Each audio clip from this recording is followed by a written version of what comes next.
I want to talk about the Arrancar from Spirits Are Forever With You, which are known as Picaro. And when I said Arrancar, you might have heard me address this as a singular instead of a plural, and that's because all of these Arrancar are known as one Arrancar known as Picaro.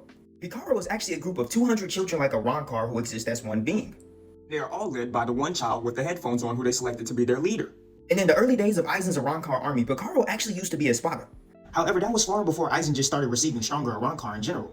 But let us talk about the history of Picaro. Picaro is a group of Arrancar made up from all the deceased children in the human world who were left abandoned and starved alone. When those children became hollows, they sort of all became one Gillian together. And obviously, after they evolved from their Gillian form, they just evolved into this collective group of children. But even in their current story, they're still able to multiply their numbers by adding more children, like more new children hollows to their group. But what's funny enough is, Picaro used to serve under Barragan when he used to lead Hueco Mundo.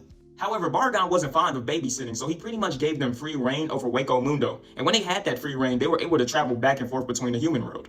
However, after Aizen kicked them out of the Espada and got tired of playing with them, he kind of threw them in Lost Noches because they were too dangerous to be left alone. Especially considering they like to recruit more for their group by going into the human world and turning children into hollows. Let's talk a bit about their powers. Obviously, them used to be in Espada, they have a crazy amount of Reiatsu. And an interesting fact is they get to share the same amount of Reiatsu between all 200 of them. And let's say if one of the 200 children is at risk of dying, they could all just pump a crazy amount of spiritual pressure into that one child and pretty much negate its damage. Because of this power distribution, each of them are able to fire a Acero strong enough to wound Nail's Fraccione. Their Zanpakuto and likewise Resurrection is called Langosta Migratoria, which is Spanish for migratory locust. In their resurrection, their ability to share their power is increased so much they're basically able to act as one mind. Basically one single great consciousness all acting together. They also get these spiritual wings sort of resembling a group of locusts. Especially with how they fly around as one group, the locust symbolism is really there. And in their resurrection, they have an ability called Razor Winds, which allows them to shoot razor blades of wind that can pretty much cut through people and everything. Yeah, probably don't want to get hit by 200 of those.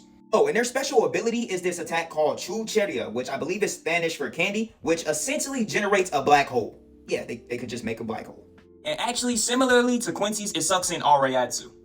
It's kind of like Slava Ray with no benefits, yet no limits to the Reiatsu it can absorb. And obviously, it's still a black hole. But obviously, after Aizen was defeated, they kind of just got freed, and they sort of just hang out with Don Kanonichi. Yeah, and they all just sort of do heroic stuff together. But that's pretty much all I have to say about Picaro. I pretty much just think they were interesting Arrancar and wanted to talk about them. Let me know what y'all think down below.